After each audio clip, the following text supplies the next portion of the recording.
अस्सलाम स्टूडेंट्स, आज एक्सरसाइज कर रहे हैं 2.7 जिसकी डेफिनेशन और इंपॉर्टेंट एग्जांपल्स में अपलोड कर चुके हैं अपने यूट्यूब चैनल पर। सबसे पहले मेरे यूट्यूब चैनल को सब्सक्राइब करें।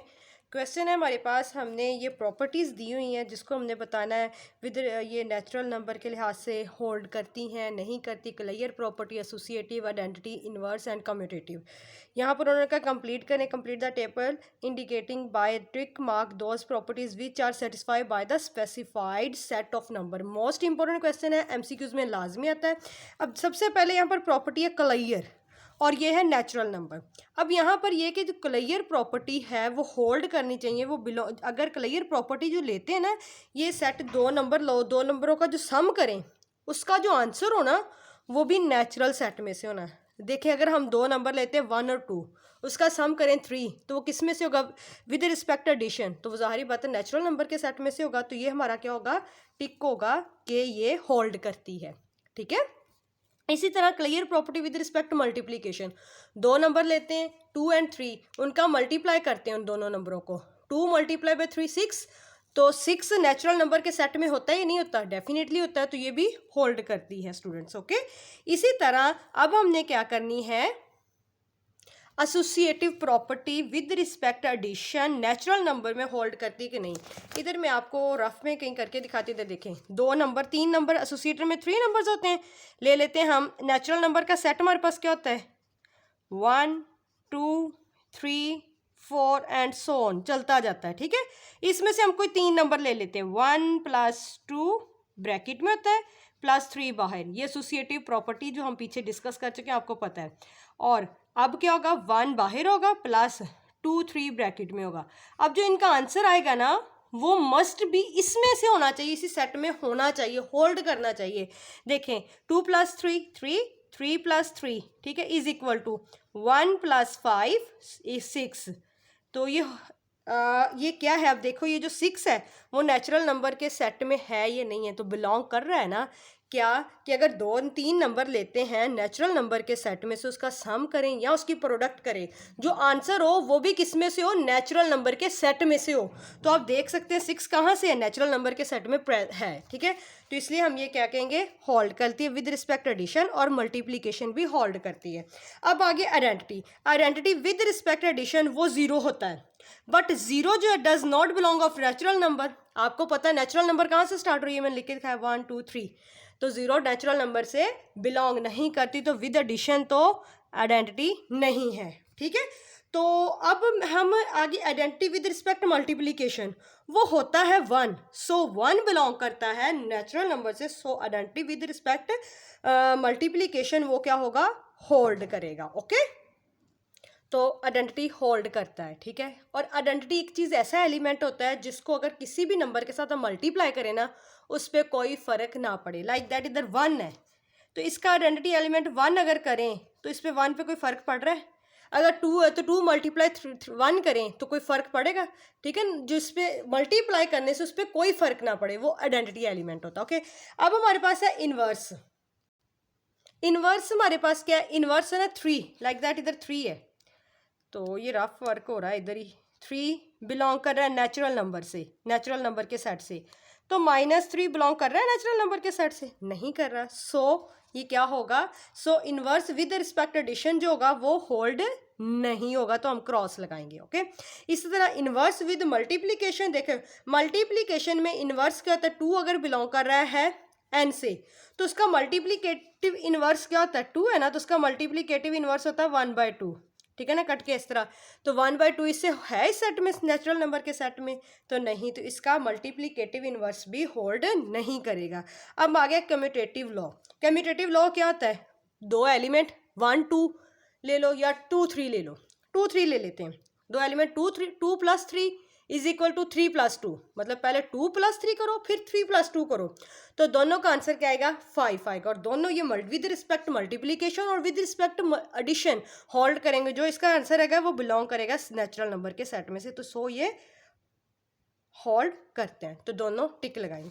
अब हमारे पास है क्लियर लॉ विद ये अब हमने होल सेट में से बताना, होल नंबर का सेट है, होल नंबर हमारे हमें पता कहाँ से स्टार्ट होता है, जीरो से लेके, मतलब जीरो से स्टार्ट होता है, इसमें जीरो भी इंक्लूड हो जाता है, ठीक है। तो जो अगर हमारे पास क्लियर प्रॉपर्टी हमने की थी तो वही नंबर होते, जस्ट जीरो का इजाफा हो जाता है हमारे पास होल नंबर्स में। ओके स्टूडेंट्स, तो अब हम क्या करेंगे इसमें, अब देखें क्लियर नेचुरल नंबर में दो नंबर लो, उनका सम करो और मल्टीप्लाई करो, तो वो दोनों का जो आंसर हो वो होल नंबर में होना चाहिए। लाइक दैट, इधर अगर हम लिखते लेते हैं डब्ल्यू कर लेते इसे, और इसे स्टार्ट कर लेते हैं जीरो से, ये जीरो से स्टार्ट होगी, यहाँ से हम दो नंबर उठाते हैं, कोई भी दो एलिमेंट 2 और 3, उनका प्लस करो, जो उसका 2 3 का प्लस करो, 2 + 3 करो 5, जो 5 होगा वो होल नंबर में, होल नंबर के सेट में मौजूद है, होल्ड करेगा। तो सो इसकी एडिशन और मल्टीप्लिकेशन होल्ड करती है सेट, होल नंबर के सेट में। अब एसोसिएटिव, तो एसोसिएटिव में भी होल्ड करेगा दोनों, क्योंकि ये अगर नेचुरल में किया तो होल नंबर में जीरो का इजाफा हुआ है ना। तो अब आइडेंटिटी पे फर्क पड़ गया जी। आइडेंटिटी में क्या है, आइडेंटिटी तो जीरो से जो हमने पीछे करके आए हैं कि इन आइडेंटिटी क्या है हमारे पास यहाँ पर होल्ड करेगी, क्योंकि मैंने आपको बताया है आइडेंटिटी मतलब वो चीज़ जिसको ऐड करने से नंबर पे फर्क ना पड़े। में मतलब लाइक दैट, इधर 8 नंबर आपको गिवन, उसने कहा इसका आइडेंटिटी निकालो, तो हम जीरो लेंगे ना, तो इस सेट में जीरो है जी, है होल नंबर में, तो सो ये होल्ड करती है विद रिस्पेक्ट एडिशन भी और विद रिस्पेक्ट मल्टीप्लीकेशन भी। 1 भी है इसमें, जीरो भी है, क्योंकि मैं आपको एक्सप्लेन कर चुकी हूँ पीछे। अच्छा, अब इनवर्स की बात आ गई है।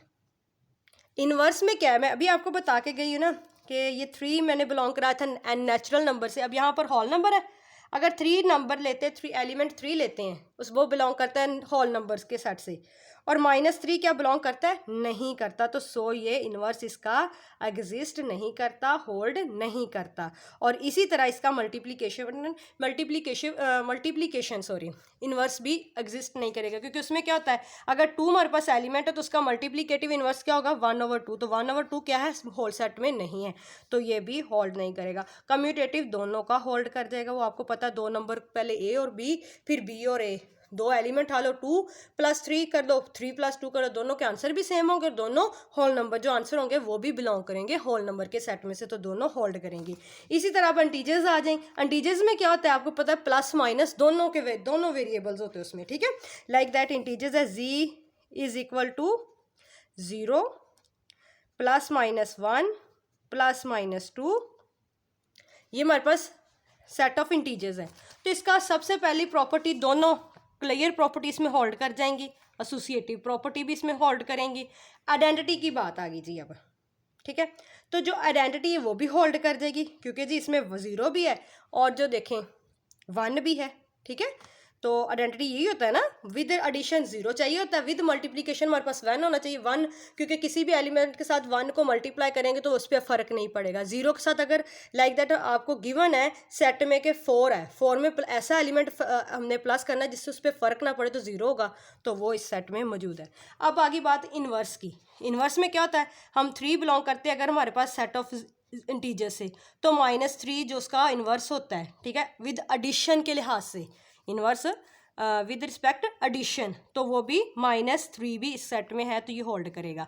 तो जो इस मल्टीप्लिकेशन इनवर्स में क्या होता है, 1/2 बटे की फॉर्म में होना चाहिए, वो इसमें नहीं है, तो वो होल्ड नहीं करेगा। कम्यूटेटिव प्रॉपर्टी भी इसमें होल्ड कर देगा। अब रैशनल नंबर्स आ गए।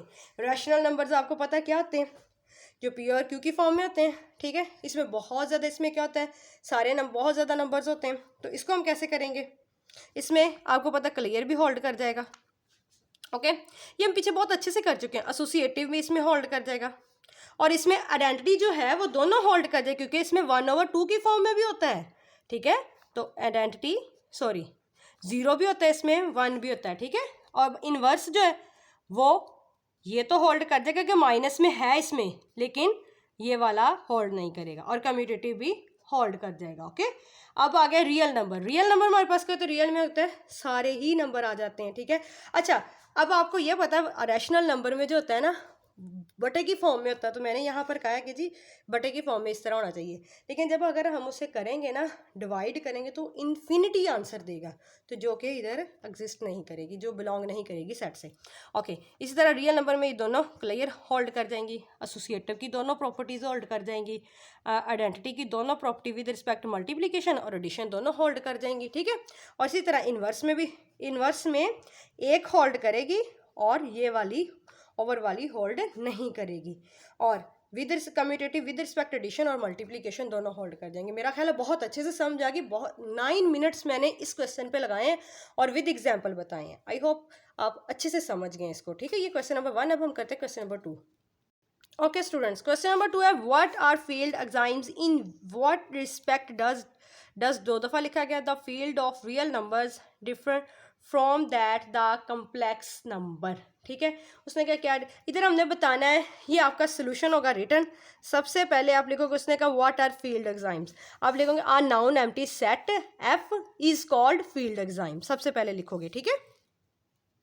ओके स्टूडेंट्स, आपने इसको लिखना noun empty set F is called field exam. सबसे पहले उसने कहा फील्ड क्या होता है, ठीक है। It is an abelian group होना चाहिए अंडर एडिशन, और non zero element of F from abelian group, और ये अबिलियन ग्रुप होना चाहिए अंडर मल्टीप्लिकेशन। अगर आप सिंपली यहाँ पे ये भी लिख सकते हैं it is abelian group under multiplication भी होना चाहिए, और इसमें right and left distributive law भी होल्ड करना चाहिए। अगर आपको याद हो स्टूडेंट्स, जब मैंने 1.1 स्टार्ट करवाने से पहले एक वीडियो लेक्चर बनाया था, तो जिसमें मैंने आपको बताया था, उसके मैं नोट्स आपके सामने रखती हूँ और बताती हूँ। ये देखें, ये थी एडिशन प्रॉपर्टी, जिसमें clear property, commutative property, associative property और एडिटिव इनवर्स, ये थी विद रिस्पेक्ट एडिशन के, और यही प्रॉपर्टीज विद रिस्पेक्ट मल्टीप्लिकेशन, ये होगी टोटल 10। और इसमें डिस्ट्रीब्यूटिव लॉ क्या था, एक थी लेफ्ट डिस्ट्रीब्यूटिव लॉ, ये देखिए, और एक राइट डिस्ट्रीब्यूटिव लॉ। जब ये 11 प्रॉपर्टीज होल्ड कर जाएं तो मैंने क्या कहा था, मैंने बताया था कि फील्ड होती हैं। ये देख ले, लिखा भी है मैंने, any set processing all above 11 properties. ये जो हमने 11 प्रॉपर्टीज कर ली है ना, वो क्या कहलाती है, फील्ड कहलाती है स्टूडेंट्स। अगर आपको इसकी नहीं समझ तो आप पीछे जाएं, मेरा लेक्चर है, मैं इसमें लिंक भी डाल दूंगी, उसे समझे, आपको समझ आ जाएगी। ये 11 प्रॉपर्टीज जो है ना, ये आपको इधर भी समझ आ गई होगी कि कौन सी प्रॉपर्टीज है। ये 5 प्रॉपर्टीज विद एडिशन, और ये वाली 5 प्रॉपर्टीज विद मल्टीप्लिकेशन, और डिस्ट्रीब्यूटिव लॉ कौन सा, राइट डिस्ट्रीब्यूटिव और लेफ्ट डिस्ट्रीब्यूटिव लॉ जब होल्ड कर जाए तो वो क्या कहलाता है, फील्ड एग्जाम्स कहलाता है। जस्ट हमने उसी चीज़ को लिखा है इधर, ठीक है। और ये अबिलियन ग्रुप क्यों का है, जब ये 5 प्रॉपर्टीज जब होल्ड करती हैं ना, तो वो अबिलियन ग्रुप कहलाती हैं विद रिस्पेक्ट एडिशन और विद रिस्पेक्ट मल्टीप्लिकेशन। ओके, अब उसने एक और बात पूछी, इधर फील्ड की बात होगी। उसने कहा field of real number, field of जो रियल नंबर है उसमें डिफरेंस बताना है कॉम्प्लेक्स नंबर में, ठीक है, differ from that complex number. अब हम इसको एक्सप्लेन करते हैं स्टूडेंट्स। उसने हमसे यही पूछा ना क्वेश्चन में, the set of real number और सेट ऑफ कॉम्प्लेक्स नंबर में हमने डिफरेंस बताना है। सबसे पहले हम लिखेंगे the set of real numbers and set of complex number, so both set have different element. दोनों में क्या होते हैं, डिफरेंट एलिमेंट्स होते हैं, ठीक है। और so their set perform the different fields, और दोनों सेट डिफरेंट फील्ड्स में परफॉर्म करती हैं। फिर हमें लास्ट पे लिखेंगे the set of real numbers is subfield of set of complex number. जो सेट ऑफ रियल नंबर है ना, वो सब फील्ड है किसकी, सेट ऑफ कॉम्प्लेक्स नंबर। आपको पता है सेट ऑफ कॉम्प्लेक्स नंबर में क्या होता है, एक इमेजिनरी होता है, रियल पार्ट होता है, एक इमेजिनरी पार्ट होता है, जो कि हम फर्स्ट चैप्टर में डिस्कस कर चुके हैं। तो सो स्टूडेंट, क्वेश्चन नंबर 2 का हम इसी तरह आंसर देंगे। अब हम करते हैं question number 3। Okay student, question number 3 है हमारे पास। उसने हमें कहा show that the adjoining table is that of x. ये मल्टीप्लिकेशन का साइन है, ऑफ, मैंने इसे एक्स पढ़ा लेकिन ये है multiplication, of element of the set of residue class. Residue class को हम बहुत अच्छे से एग्जाम्पल में कर चुके हैं, लाजमी देखें इंपॉर्टेंट एग्जाम्पल्स, और हमने क्या किए, डेफिनेशंस की उधर। ऑफ मॉडुलो 5, यहाँ पर मॉडुलो 5, और आपको पता है ना मॉडुलो 5 में हम क्या करते होते हैं, मॉडुलो 5 का सेट क्या होता है, 5 इज इक्वल टू क्या होता है, 0 से एलिमेंट 5 होते हैं, बर क्या होते हैं, 5 से लेस देन के एलिमेंट होते हैं, 0 से स्टार्ट होते हैं, 1 2 3 एंड 4, ऐसे होता है ना स्टूडेंट्स, ये 1 2 3 4 5। सो हम ये कहेंगे, उसने हमें कहा इसके बारे में बताना है। अब हमें पता चल गया ये रेजिड्यू क्लास का है, और देख लें इधर हर एलिमेंट जो है वो 5 से क्या है, लेस देन है। रेजिड्यू क्लास में यही होता है ना कि हमने 5 के इक्वल और 5 से बड़ा एलिमेंट नहीं लिखना होता, हम उसे क्या करते होते हैं, रेजिड्यू क्या होती है, रेजिड्यू क्लास होता क्या, set of reminders is called residue class, जो कि हम डिस्कस कर चुके हैं प्रीवियस लेक्चर में। ओके स्टूडेंट्स, तो अब आपको पता है, अगर फॉर एग्जांपल जिसने नहीं देखा उसको बताने के लिए। इधर है ये मल्टीप्लिकेशन का है ना, 2 3 ज़ा 6 है ना, यहाँ पर 6 आ गया तो हम क्या करते होते हैं, हम क्या करते होते हैं 6 को अंदर रखते होते हैं और 5 से डिवाइड करते होते हैं। 6 1 5 1 5 तो रिमाइंडर 1 बचा। इधर देखें, इधर हमने 1 लिखा है, इस तरह लिखते होते हैं। ओके स्टूडेंट्स, इस तरह ये हम पूरा टेबल बनाते हैं क्योंकि 5 से इक्वल और 5 से बड़े वाले को हमने यहाँ पर नहीं लिखना होता, उसको 5 से डिवाइड करके जो उसका रिमाइंडर बचता है वो हम यहाँ लिखते हैं। ओके, तो अब हम लिखेंगे आंसर में, इट इज़ मल्टीप्लिकेशन टेबल, ये मल्टीप्लिकेशन टेबल है। every element is less than 5, so the table is multiplication table of the set of element residue class modulo 5। ये इसका आंसर है। ये देखें, इस तरह आपने इसका सोल्यूशन लिख देना जो मैंने आपको बताया है। ठीक है, अब हम इसका करते हैं क्वेश्चन नंबर 4, ये था क्वेश्चन नंबर 3 किया है, तो अब हम इसका क्वेश्चन नंबर 4 करते हैं। स्टूडेंट्स उसने क्वेश्चन नंबर 4 में कहा है prepare a table of addition of the element of the set of residue class modulo 4। यहाँ पर हमें पिछले क्वेश्चन में एक टेबल दिया था जिसको हमने बताना था ये क्या है, फिर हमने बताया था कि मल्टीप्लिकेशन का टेबल है जो क्या है रेजिड्यू क्लास का है वो टेबल है, और जो 5 था जो हमें गिवन था उससे लेस देन किया। अब हमने यहाँ पर क्या करना है, 4 हमें गिवन है, मॉडुलो 4 है जिसको हमने लिखना है, इसके एलिमेंट तो 4 होने चाहिए बट 4 से नीचे वाले एलिमेंट 4 के इक्वल नहीं होने चाहिए और 4 से बड़े भी नहीं होने चाहिए। 1 2 3 4 0 से शुरू करना होता है हमने और 3 तक लेके जाए। 4 लिखा हुआ है ना, मॉडल क्लास रेजिड्यू क्लास लिखनी है ना 4 की, तो इस तरह लिखेंगे। अब हम इसका टेबल बनाते हैं विद रिस्पेक्ट एडिशन, उसने कहा हमें, फिर मैं आपको बताऊंगी कैसे सॉल्व करते हैं। तो इस तरह हम टेबल बना लेते होते हैं, ये तो हम बहुत दफ़ा कर चुके हैं, आपको समझ आ गई होगी। ऐड किस तरह करते होते हैं, अब 0 में हमने क्या करना होता है, इन सबको ऐड करेंगे। 0 में 0 ऐड किया 0, 0 में 1 ऐड किया 0 1, 0 में 2 ऐड किया 2, 0 में 3 ऐड किया 3। अब आ गया 1, 1 में जब 0 इधर ऐड कर रहे हैं, जमा कर रहे हैं, मल्टीप्लिकेशन नहीं कर रहे क्योंकि एडिशन का है। 1 को 1 में प्लस किया 2, 1 को 2 में किया 3। अब देखो 1 को 3 के साथ किया तो 4, यहाँ पर 4 नहीं लिखेंगे क्योंकि मैंने आपको बताया रेजिड्यू क्लास में क्या होता है 4। यहाँ पर हम उसने हमें मॉडुलो दिया 4 का बनाना है ना हमने रेजिड्यू क्लास, तो 4 के बराबर वाला और 4 से बड़े वाला लिखते नहीं, तो उसके लिए हम क्या करते होते हैं, या तो 4 से डिवाइड कर देते होते हैं, 4 1 ज़ा 4, तो बाकी क्या रिमाइंडर बचा 0, या ऐसे करते होते हैं 4 में से 4 माइनस कर देते हैं, ये दोनों मेथड से हो जाता है। तो यहाँ पर हम रिमाइंडर लिखेंगे 0। ठीक है, अब 2 0 में ऐड किया 2 आ जाएगा, 2 1 में ऐड किया 3 हो जाएगा, 2 को 2 में ऐड किया 4, तो 4 का हम रेजिड्यू क्लास निकाल के वो क्या आएगा 0 आएगा। इसी तरह 2 को जब हम 3 में ऐड करेंगे तो 5, तो इसको हम इस तरह भी कर सकते हैं, 5 में से -4 कर दो तो हमारे पास रिमाइंडर 1 बचेगा, या आप इस तरह कर लो सिंपली 5 अंदर 4 के साथ डिवाइड, 4 1 ज़ा 4, तो रिमाइंडर क्या बचेगा 1। तो यहाँ पर हम क्या लिखेंगे स्टूडेंट्स 1 लिखेंगे। इसी तरह जब 3 को 0 में ऐड किया 3 को 1 किया 4 होता है, तो 4 का हमारे पास रिमाइंडर मौजूद है 0। 3 को जब 2 में करेंगे तो 5 का रिमाइंडर हमारे पास क्या है 1। तो रेजिड्यू क्लास होती क्या है, सेट ऑफ रिमाइंडर्स होते हैं। ठीक है, इसका डेफिनेशन ये है। अब 3 को 3 में ऐड करेंगे तो क्या आएगा 6, तो अब 6 में से माइनस कर दो 4, तो हमारे पास क्या रिमाइंडर आ जाए 2। अगर आपको इस तरह नहीं अच्छा लग रहा तो आप डिवाइड कर लो, 4 से डिवाइड किया तो 4 1 ज़ा 4, तो जब 6 में से 4 निकाले तो 2, तो ये 2 रिमाइंडर बचा, तो यहाँ पर हमारे पास 2 आएगा। सो स्टूडेंट्स ये हमारा टेबल कंप्लीट हो गया। हम लिखेंगे, तो ये लास्ट में आप ये लिखना चाहें तो लिख दें, ना भी लिखना चाहें तो बस इतना ही। ये क्वेश्चन है, ये इंपॉर्टेंट है, MCQs में आ जाता है, तो आपको ये इस तरह पता होना चाहिए। ओके, अब हम इसका करते हैं question number 5। Okay student, question number 5 में उसने कहा which of the following binary operation show in tables. इसमें 1 और 2 टेबल दिए हुए हैं और हमने ये बताना है कि यह क्या ये कम्यूटेटिव है। कम्यूटेटिव क्या होता है हमारे पास कि एक बाइनरी ऑपरेशन है कोई, जिसे हम बाइनरी को इस तरह स्टैरिक के साथ करते हैं ना, A = B या B स्टैरिक A, तो दोनों क्या हो, दोनों का आंसर इक्वल हो, ऐसे ही है ना स्टूडेंट्स।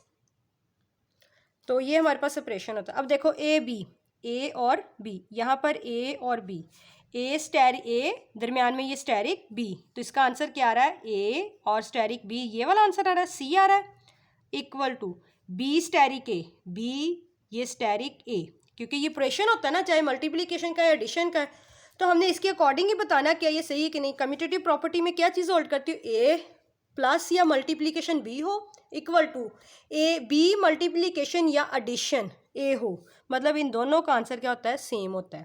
ठीक है, तो यहाँ पर भी सेम होना चाहिए। अब बी स्टेरिक ए, तो यहाँ पर बी है, सो ये दोनों एक दूसरे के इक्वल नहीं है। हम कहेंगे binary operation asterisk is not commutative in table 1। Okay, table 1 में क्या है, कम्यूटेटिव प्रॉपर्टी जो है ना वो होल्ड नहीं कर रही। ये तो हमने टेबल 1 का बता दिया। अब हमने टेबल 2 में बताना है क्या कम्यूटेटिव प्रॉपर्टी होल्ड कर रही है इस बाइनरी ऑपरेशन पे कि नहीं। तो ये इस तरह लिख के, ये आपने इसका फर्स्ट टेबल का बताया, अब आप सेकंड का करोगे। ठीक है, इन टेबल 2 लिखोगे। ओके स्टूडेंट, इन टेबल 2। अब यहाँ पर टेबल 1 में तो हमने पहला ही किया, तो हमें पता चल गया ए स्टेरिक हमने किया था, बी स्टेरिक किया था, ए, तो जो दोनों का आंसर इक्वल नहीं था तो वो कम्यूटेटिव नहीं था।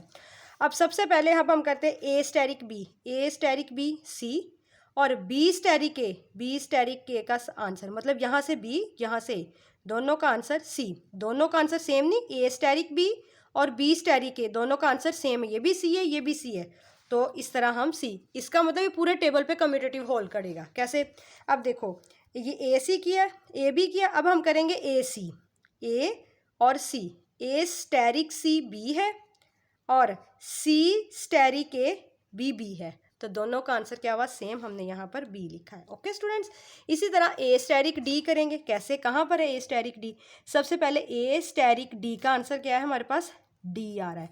अब डी स्टेरिक ए का आंसर हमारे पास क्या आ रहा है, वो भी डी आ रहा है, तो दोनों पे कम्यूटेटिव प्रॉपर्टी होल्ड करगी, मतलब ए डी हो, ए प्लस डी हो या ए मल्टीप्लीकेशन डी हो is equal to D multiplication A हो, दोनों का आंसर क्या आएगा, सेम आएगा, तो जो कि सेम है। ये स्टेरिक बाइनरी ऑपरेशन है, कोई भी बाइनरी ऑपरेशन हो सकता है, एडिशन का, मल्टीप्लिकेशन का, इसी तरह ये सब पे होल्ड कर जाएगा, आप लिख दोगे, सो इट इज कम्यूटेटिव।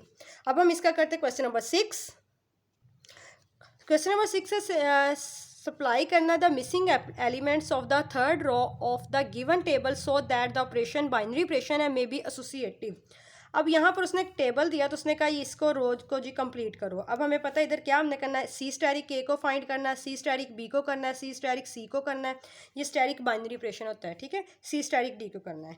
अब हमारे पास हम तब सी की, यहाँ पर सी की वैल्यूज फाइंड आउट करनी, लाइक दैट। ओके, सी की रो को करना है हमने। ओके, कैसे करेंगे, क्या हमें ये गिवन ही D asterisk B is equal to C, ये देखिए D B is equal to C, क्योंकि इस तरह होगा ये like that, D asterisk B, ये सी, इसको लेके हम यूज करेंगे, क्योंकि इस तरह हम सी की वैल्यू को फाइंड आउट कर लेंगे। सबसे पहले हमने किसको करना है, इसको, सी स्टेरिक ए को, सी स्टेरिक, चाहे इस तरह डालो ए को, तो यहाँ पर हम सी की वैल्यू पुट कर देंगे। सी की वैल्यू हमारे पास क्या है, डी स्टेरिक बी, और वैसे ही स्टेरिक आ जाएगा, इसे ब्रैकेट में कर दोगे और स्टेरिक ए बाहर आ जाएगा। समझाई, ये हमने इसको फाइंड आउट करना है। इसके लिए हमने टेबल से बी और डी जो था ना, डी और बी, उसका आंसर था सी के इक्वल था, उसको हमने लिया, वो हमारे पास सी की वैल्यू आई।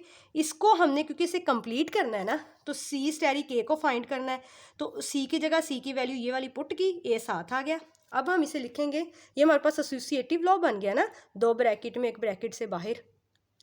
तो अब हमने इसे क्या करना है, डी को बाहर निकाल देंगे ऐसे करके, और बी स्टेरिक ए कर देंगे। क्यों करेंगे, क्योंकि इसका आंसर हमारे पास गिवन है। कैसे, ये देखो, बी स्टेरिक ए किसके इक्वल होता है, बी के, तो सो डी स्टेरिक, ये बी, इसका आंसर किसके है, ए स्टेरिक ए, बी स्टेरिक ए किसके इक्वल है, बी के, तो यहाँ पर हम बी की वैल्यू पुट कर देंगे ऐसे।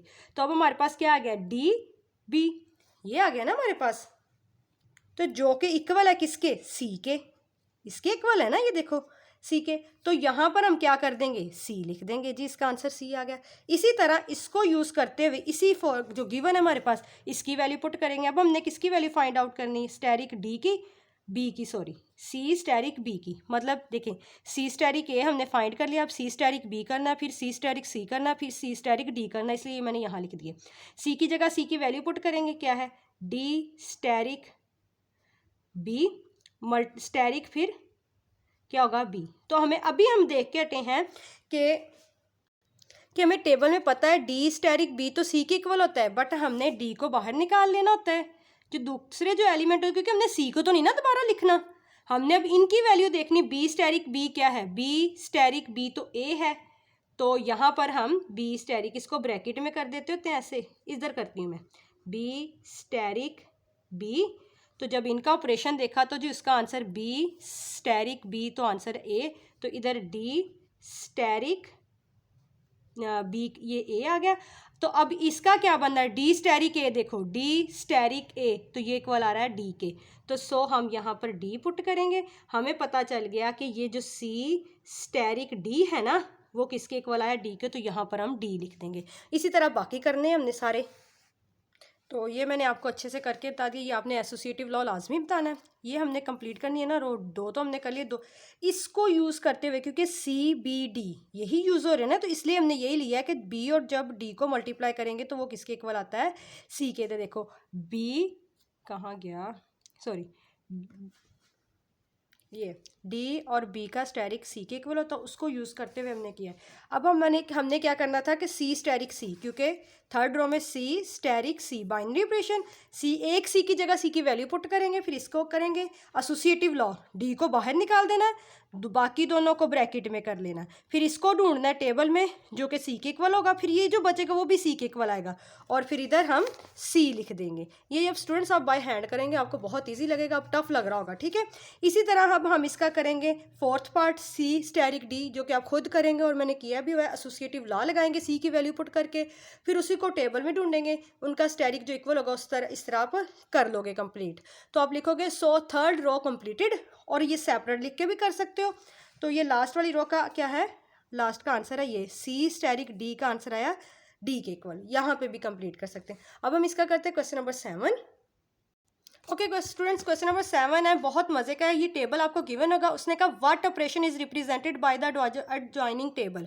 सबसे पहले तो हमने बताना कि कौन सा ऑपरेशन रिप्रेजेंट कर रहा है, तो हम करेंगे फर्स्ट का आंसर होगा द एडिशन ऑपरेशन इज, ये एडिशन है, क्योंकि देखो जब जीरो को प्लस करेंगे तो जीरो, जीरो में 1, 0 2 करेंगे 2, 0 में ऐड करेंगे 3 तो 3, अगर मल्टीप्लीकेशन होता तो ये 0 हो जाता। Set of residue class mode 4, ठीक है। कैसे पता चला रेजिड्यू क्लास है, इधर देखें स्टूडेंट्स, जब हमने 2 + 2 किया तो 4 होता है, लेकिन यहाँ पे तो 0 लिखा हुआ है, तो कैसे आया, 4 में से 4 माइनस किया तो रिमाइंडर 0 था, इसलिए 0 आया। बाकी बहुत अच्छे से बताया कैसे टेबल बनता है, ठीक है। फिर उसका नेक्स्ट क्वेश्चन है name the identity element of the element set. अब आइडेंटिटी एलिमेंट क्या है, हमें पता है आइडेंटिटी एलिमेंट इज 0 होता है। अब 0 में जब 0 प्लस किया 0, 0 में +1 किया तो 1, मतलब ऐसी चीज़ के साथ प्लस करते हैं ना कि उस पर उसकी नेचर पे कोई फ़र्क ना पड़े, ऐसी एलिमेंट के साथ प्लस करते हैं या मल्टीप्लाई करते हैं उसकी नेचर पर फ़र्क ना पड़े। तो यहाँ पर जब 0 के साथ मैंने चीज़ें ऐड की हैं, एलिमेंट 3 को 1 को, तो उसकी नेचर पे फ़र्क नहीं पड़ा, वही आ गया, ठीक है। अब नेक्स्ट क्वेश्चन उसने क्या कहा है, उसने कहा set if it is exist is the operation. अगर उसने कहा ये एग्जिस्ट करता है सेट, तो इसका ऑपरेशन एसोसिएटिव है। मैंने कहा येस ऑपरेशन इज़ एसोसिएटिव, क्योंकि फिर मैंने एसोसिएटिव की एग्जांपल दी, किस तरह ऐड करें तो वो 6 आता है। 6 की रेजिड्यू, हम तो 4 का रेजिड्यू टेबल बना रहे हैं, 6 में से 4 माइनस कर दिया, रिमाइंडर 2 है, तो दोनों का आंसर 2 है, तो दोनों वो क्या कर रहे हैं, एग्जिस्ट कर रहे हैं। लास्ट क्वेश्चन उसने कहा है find the inverse of 0 1 2 3 if they exist. उसने कहा अब इसका इन्वर्स भी फाइंड करें अगर वो एग्जिस्ट करते हैं। मैंने लिखा inverse of 0, inverse of 1, inverse of 2, inverse of 3। अब ये कैसे मैंने किया, देखो 0 यहाँ पर 0 है, 0 का इन्वर्स 0 होगा। अब इन्वर्स ऑफ 1, इन्वर्स ऑफ 1 यहाँ पर 0 आया तो 3, इन्वर्स वही होता है ना 0, और उसका ये देखो ऐसे देखना आपने, 0 जहाँ पर 0 होगा और ऊपर जाके जो उसका आंसर होगा वही। अब इन्वर्स ऑफ 2, 2 कई लाइन में यहाँ पर 0 है और इसके टॉप पे जो होगा वो 2 का इन्वर्स होगा 2। इसी तरह 3 की लाइन में यहाँ पर 0 है तो यहाँ पर टॉप पे क्या है 1, तो वो उसका इन्वर्स होगा। जस्ट इसी तरह आपने बताना है। मेरा ख्याल है स्टूडेंट्स आपको अच्छे से समझ आ गई होगी इन क्वेश्चंस की। अगर आपको अच्छे से समझ आई हो मेरे चैनल को सब्सक्राइब करें, अपने फ्रेंड्स के साथ शेयर करें। Thank you for watching. Next video exercise next video में करेंगे इंशाल्लाह। अल्लाह हाफिज़।